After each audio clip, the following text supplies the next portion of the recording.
Lorsque Julie Pietri s'est heurtée à son public à Wallers, les critiques ne l'ont pas épargnée, qualifiant sa prestation de désastre et son comportement d'irrespectueux.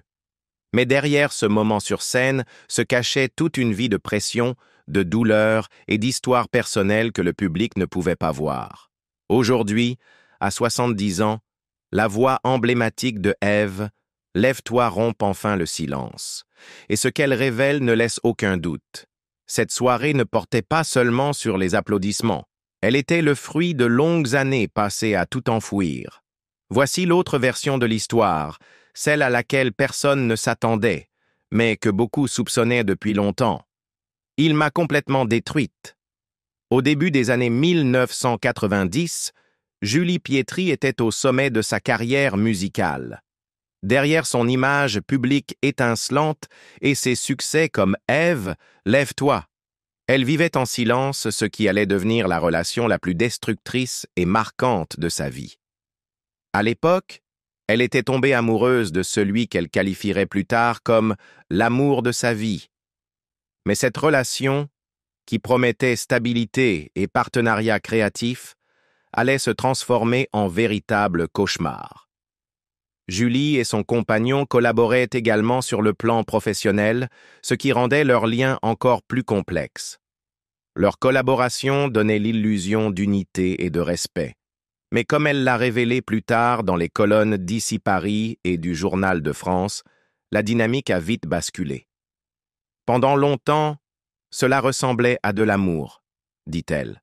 Puis, je suis devenu un objet maltraité, destiné à glorifier sa personnalité.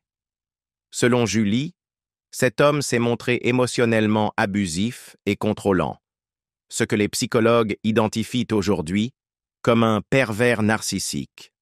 Ces individus commencent souvent comme séduisants et attentionnés avant d'instaurer peu à peu une domination par le gaslighting, l'isolement et la cruauté psychologique. Dans le cas de Julie, elle fut constamment rabaissée, dévalorisée en tant que femme et en tant qu'artiste. Il m'a complètement détruite, a-t-elle avoué. Ce qui rendait la situation encore plus insidieuse, c'était la confusion émotionnelle qu'elle ressentait. Julie restait attachée, croyant encore que cet homme l'avait véritablement aimée, ce qui rendait la trahison d'autant plus douloureuse. Je suis devenue la proie d'une autorité masculine abusive, confiera-t-elle plus tard. La manipulation était parfois si subtile qu'il devenait difficile de distinguer l'inquiétude de la domination, le soutien du sabotage. Il rabaissait aussi ses assistantes, se souvient-elle. Mais c'est moi qui en prenais le plus. Son emprise n'était pas que psychologique. Julie a décrit un schéma de menaces et de coercition qui envahissait son quotidien, son travail, son corps. Lorsqu'elle a commencé à tomber amoureuse d'un autre homme, celui qui deviendrait le père de sa fille, le comportement de son ex a atteint un niveau terrifiant. Furieux à l'idée de la perdre, il a commencé à la harceler sans relâche. Il la suivait, l'attendait devant chez elle, et l'a même agressée physiquement. « Il me tordait les poignets, » dit-elle. « Il m'attendait devant mon immeuble. Il me traquait. » Le moment le plus glaçant survient lorsque Julie découvre qu'elle est enceinte de son nouveau compagnon. Après 10 ans passés avec son agresseur et croyant ne jamais pouvoir avoir d'enfant à cause de son endométriose, cette grossesse aurait dû être une bénédiction.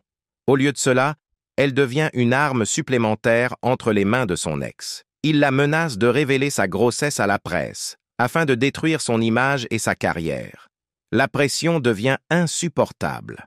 À bout, en juillet 1991, Julie tente de mettre fin à ses jours. Accablée par le harcèlement, la manipulation et la peur pour son bébé à naître, elle avale une forte dose de somnifères, espérant faire taire définitivement la souffrance. Heureusement, le père de son enfant la retrouve à temps. Elle est transportée d'urgence à l'hôpital, où les médecins lui font un lavage gastrique et la placent en observation psychiatrique. Elle reste dans le coma pendant 48 heures.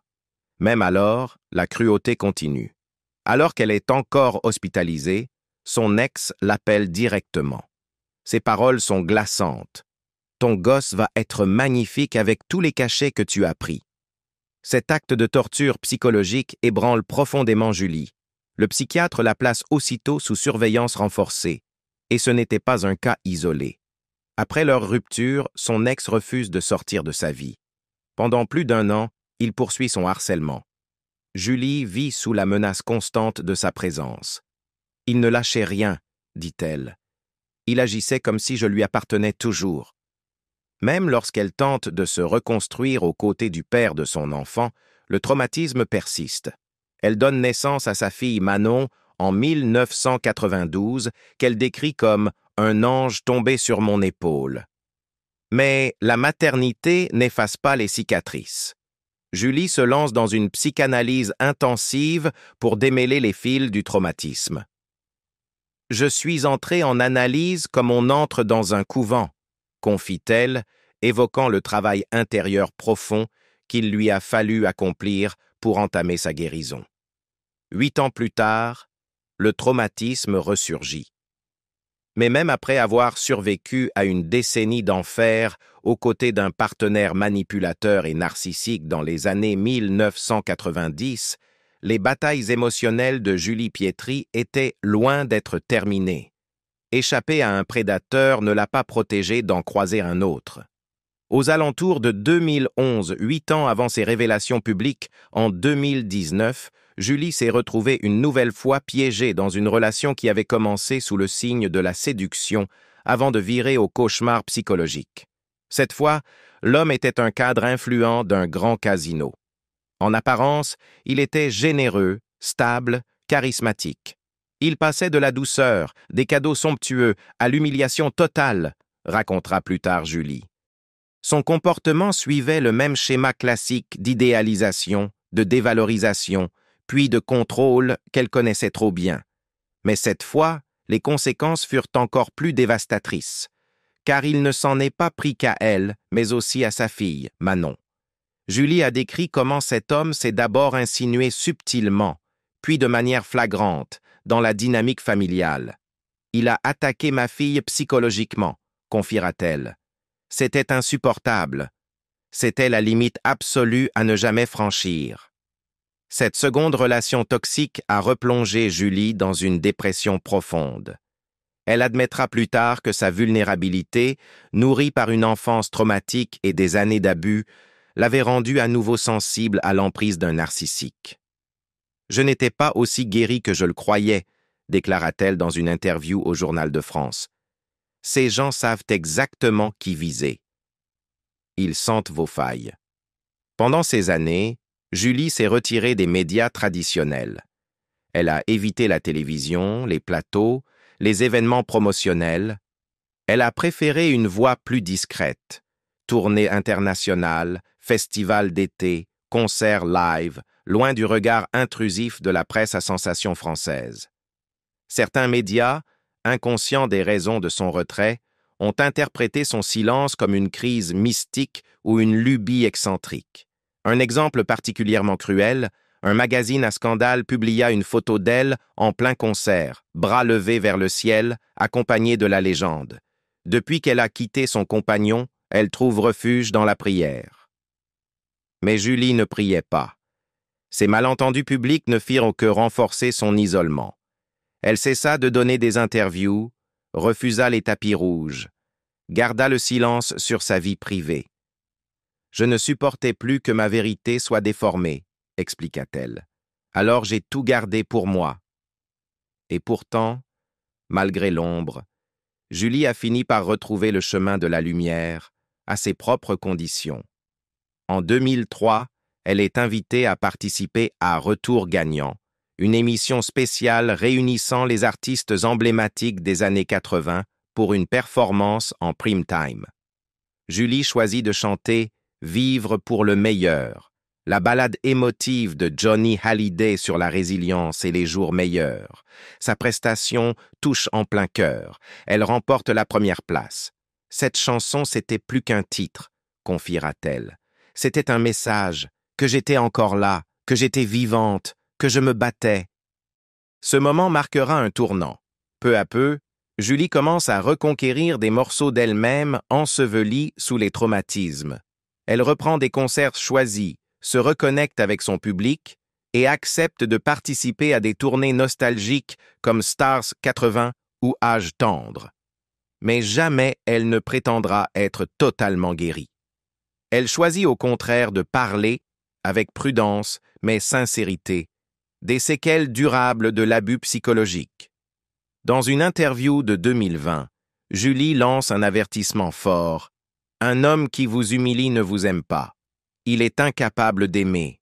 Il se nourrit de votre souffrance pour combler son propre vide. Et quand il en a fini avec vous, il passe à la suivante. » Ces mots, forgés dans l'expérience, résonnent profondément chez les femmes ayant vécu des traumatismes similaires. Julie devient une voix officieuse pour les survivantes de violences émotionnelles et narcissiques, en particulier celles dont la douleur a été ignorée, banalisée ou ridiculisée à cause de leur notoriété, de leur beauté ou de leur réussite apparente. « Les gens pensent que vous êtes trop forte pour être victime, » dit-elle. Mais la force ne protège pas de la manipulation, et la vulnérabilité n'est pas une faiblesse. Au cœur de son chemin de guérison, il y a toujours eu sa fille, Manon. Manon, sa raison de survivre. Diagnostiquée endométriose et persuadée de ne jamais pouvoir enfanter, Julie appelle Manon son miracle. C'est l'amour de ma vie. Elle m'a sauvé de la dépression et du désespoir. Au fil des années, Manon est devenue une femme accomplie et indépendante, travaillant dans l'événementiel et s'étant fiancée à un architecte paysagiste.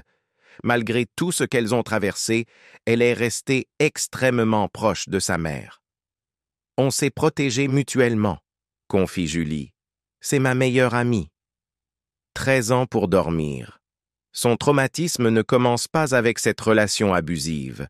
Il prend racine dans le chaos de ses premières années. Bien avant la manipulation des hommes, Julie Pietri avait déjà appris à survivre à la peur, à la violence et à l'exil. Née en 1955 à Alger, Julie Pietri vient au monde dans un climat d'explosion, de coups de feu et de troubles civils.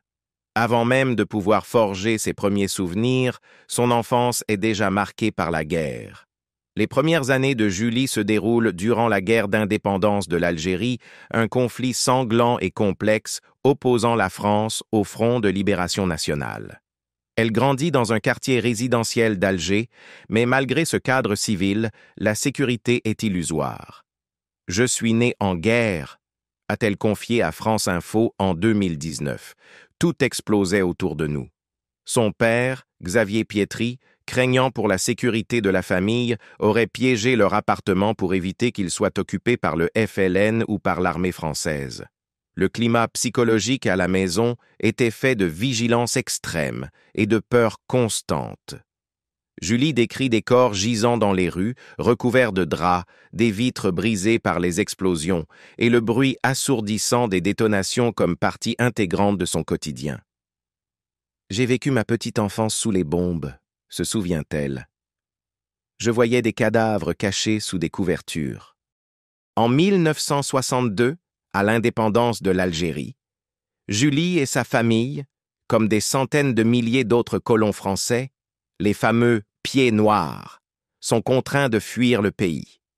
Ils laissent derrière eux leur maison, mais aussi leur identité et leur sentiment d'appartenance. Julie n'a que 7 ans lorsqu'ils s'installent en France métropolitaine, à Petit-Quevilly, près de Rouen. Mais la fin d'un traumatisme en inaugure un autre. Julie devient rapidement la cible de brimades et de xénophobie à l'école. Parce qu'elle est pied noir, elle est perçue comme un vestige du colonialisme, et les autres enfants la rejettent aussitôt. « Les filles m'attendaient à 6 heures après l'école pour me tabasser », confie-t-elle dans une interview. « Elles ne voulaient pas de moi. » Encore enfant, traumatisée, déracinée, loin de la terre où elle est née, Julie apprend à se battre physiquement pour survivre. C'est là que j'ai compris ce que voulait dire lutter pour vivre. J'avais 12 ans. L'isolement social est brutal. Elle devient hyper défensive, refermée sur elle-même. Tandis que les autres enfants construisent des amitiés, Julie est en mode survie. Des décennies plus tard, l'exil d'Algérie reste une blessure ouverte. Julie a parlé publiquement du deuil intense vécu par sa famille après la perte de leur terre natale. Il y avait beaucoup de larmes et de dépression chez nous à cause de l'exil, a-t-elle déclaré à France Dimanche. Bien qu'elle ait toujours soutenu l'indépendance de l'Algérie sur le plan politique, la façon dont la transition s'est déroulée, violente, brutale, lui a laissé des cicatrices à vie.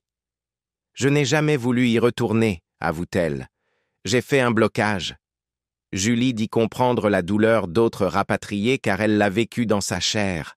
Son père, Xavier, en a été profondément affecté. Après leur passage initial à Rouen, il accepte un poste au Maroc en tant que directeur commercial dans l'agronomie. La famille déménage à nouveau, cette fois à Casablanca, où elle passe près de 4 ans avant de s'installer définitivement au PEC, près de Saint-Germain-en-Laye. Julie Pietri avouera plus tard qu'il lui aura fallu 13 ans de psychanalyse pour commencer à dormir sans cauchemar. 13 ans pour digérer les bombes, le sang, les humiliations et le vide émotionnel qui a suivi. Il m'a fallu 13 ans de psychanalyse pour pouvoir enfin dormir, déclare-t-elle dans France Dimanche. Pour apprivoiser les traumatismes de la petite fille que j'étais. Cette thérapie n'était pas un luxe ni une démarche à la mode. C'était une bouée de sauvetage. La guerre et l'exil avaient emprogrammé son corps et son esprit à rester en alerte dans un état de peur et de méfiance permanent. Ce qui frappe dans son récit, ce n'est pas seulement la durée de la thérapie, mais son but. Non pas devenir plus forte ou plus performante, mais simplement dormir. Cette fonction humaine essentielle lui avait été arrachée pendant des années. En plus de la guerre et de l'exil, l'environnement familial de Julie manquait cruellement du soutien affectif nécessaire pour atténuer un tel choc émotionnel. La tendresse à la maison était rare, confie-t-elle dans plusieurs interviews. Ses parents, absorbés par leurs propres pertes et les urgences de la vie quotidienne, n'ont pas su, ou pas pu, lui offrir l'amour et la validation dont elle avait besoin. Julie a grandi dans un foyer où l'amour ne s'exprimait pas ouvertement. Ses premiers attachements se sont construits dans la distance, la réserve. Ce détachement émotionnel, combiné à la violence extérieure de la guerre et du harcèlement scolaire, a engendré un profond sentiment d'insécurité et de solitude qui l'a suivi jusqu'à l'âge adulte. Quand les émotions débordent sur scène. La fragilité émotionnelle de Julie Pietri a profondément influencé sa carrière, la poussant souvent à se retirer de la scène au moment même où les projecteurs brillaient le plus fort. Le 13 juillet 2024, ce qui devait être une soirée de nostalgie et de musique, s'est transformé en cauchemar médiatique pour la chanteuse française. Lors d'un concert à Wallers, petite commune du nord de la France, l'artiste de 69 ans, connu pour son tube emblématique « Ève », Lève-toi, s'est retrouvé au cœur d'une polémique qui a déclenché une vive controverse. Très vite, des accusations ont circulé. Julie aurait insulté le public, affiché une attitude odieuse et quitté la scène en colère. La réaction fut immédiate, polarisant les fans et ouvrant un débat sur le professionnalisme, les limites à ne pas franchir et les attentes démesurées placées sur les artistes. La controverse éclate lorsque le maire de Wallers, Salvatore Castiglione, condamne publiquement le comportement de la chanteuse. Dans une interview accordée à La Voix du Nord, il qualifie le concert de « prestation ratée » et affirme que l'artiste aurait insulté son public à plusieurs reprises. Selon lui, Julie Pietri aurait mal réagi à un manque d'enthousiasme de l'assistance, concluant la soirée par une déclaration cinglante « J'ai connu le pire public à Wallers ». Cette critique est reprise sur les réseaux sociaux, où de nombreux spectateurs expriment leur choc face à son attitude. Des messages décrivent son comportement comme inacceptable, irrespectueux et agressif, renforçant l'idée que la chanteuse aurait perdu tout lien avec son public. Une spectatrice écrit « Elle est venue chanter pour nous et est repartie en nous insultant. Nous ne méritions pas ça. » Le scandale s'amplifie lorsqu'il est rapporté que Julie aurait exigé à plusieurs reprises que les spectateurs arrêtent de la filmer pendant son concert. Face à la montée des critiques, Julie Pietri rompt le silence. Le 16 juillet, elle s'exprime publiquement dans La Voix du Nord et publie un communiqué officiel sur ses réseaux sociaux. Dans sa réponse, elle dément catégoriquement avoir insulté ou agressé qui que ce soit. « Je crois rêver », déclare-t-elle. « Ai-je déjà insulté quelqu'un? Été violente? Moi, agressive? C'est de la folie. » Elle insiste avoir agi avec professionnalisme tout au long de la soirée, posant même pour des selfies avec ses fans et rendant hommage au lieu du concert. Le site patrimonial de Wallers-Arenberg, lié au film Germinal. Toutefois, elle reconnaît avoir été très mal à l'aise face aux enregistrements incessants, notamment lorsqu'un spectateur a continué à la filmer malgré 2 avertissements de sa choriste. « On ne peut pas filmer un concert entier et le diffuser gratuitement », explique-t-elle. « C'est voler ma prestation. Le maire a signé un contrat, et lorsqu'on signe un contrat, on le respecte.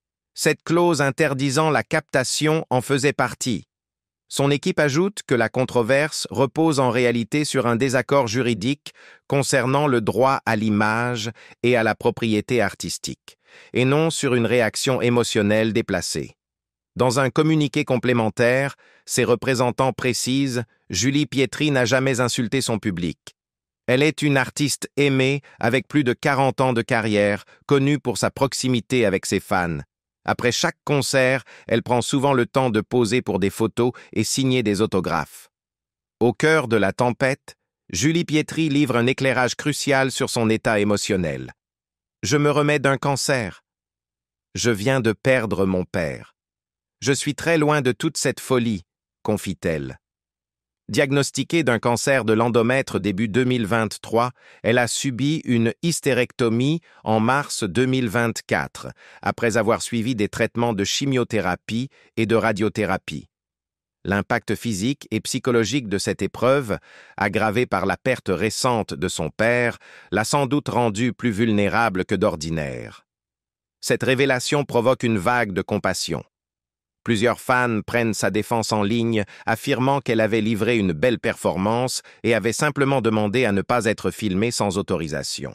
« Elle nous a offert un magnifique concert », écrit un internaute. « Elle ne nous a jamais insultés. Elle ne voulait simplement pas être filmée du début à la fin. » D'autres dénoncent l'hypocrisie qui consiste à exiger que les artistes subissent des manquements au contrat sans broncher. Les artistes ne sont pas des robots. Ils ont des droits eux aussi, lit-on dans un commentaire. Tout le monde veut du contenu, mais plus personne ne respecte les limites. Certains évoquent un choc des générations entre artistes issus d'une autre époque et un public jeune habitué à tout partager sur les réseaux. D'autres pointent du doigt une mauvaise gestion de l'événement et un manque de communication entre l'artiste, les organisateurs et le public. Malgré tout, la mairie campe sur sa position. Le maire Castiglione ne revient pas sur ses propos, réaffirmant que la commune n'avait jamais vécu cela auparavant. Aucun dépôt de plainte n'est toutefois enregistré, et l'équipe de Julie confirme qu'aucune poursuite judiciaire n'est envisagée. Malgré la tempête médiatique, Julie Pietri poursuit sa tournée. Aucune date n'a été annulée et elle semble déterminée à tourner la page. Néanmoins, l'épisode de Wallers laisse une trace visible sur sa réputation, au moins temporairement, et pourrait modifier sa relation avec ses futurs publics. Alors peut-être que ce n'était pas juste une histoire de concert ou de crise passagère. Peut-être que c'était le fruit de toutes ces années de douleur, de pression, de silence contenu. Maintenant qu'elle s'est enfin livrée, ne devrions-nous pas offrir à Julie Pietri un peu plus d'empathie que de jugement? Partagez vos pensées en commentaire. Votre opinion a-t-elle changé? Si oui, laissez un like, abonnez-vous pour d'autres histoires derrière les projecteurs, et souvenez-vous, même les légendes saignent derrière le rideau.